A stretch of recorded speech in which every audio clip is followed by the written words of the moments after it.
chicos y chicas, bienvenidos a otro tutorial.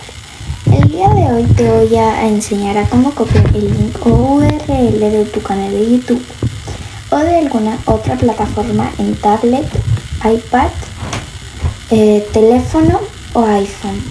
Y es muy fácilmente y espero que les sirva. Comencemos con el tutorial.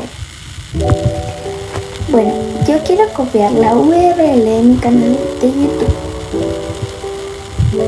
Así que lo primero que vamos a hacer es venirnos a Safari o a Google para buscar, lo que vendría siendo YouTube.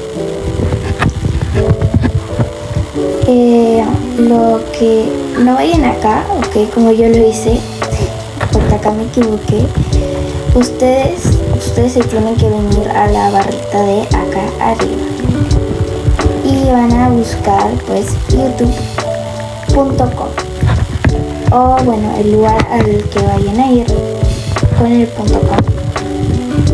y van a aceptar todas las cookies.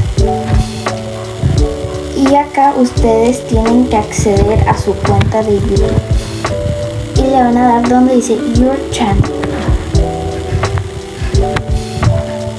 Después lo que van a hacer es venir aquí y van a agrandar todo esto que se acabe, todo el texto, y le damos a copiar.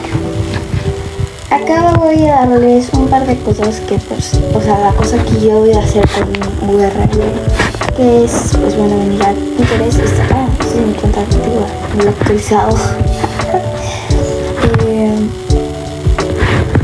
Y nos vamos a eso ha sido todo por hoy.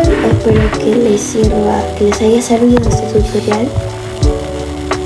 Y bye, los quiero mucho.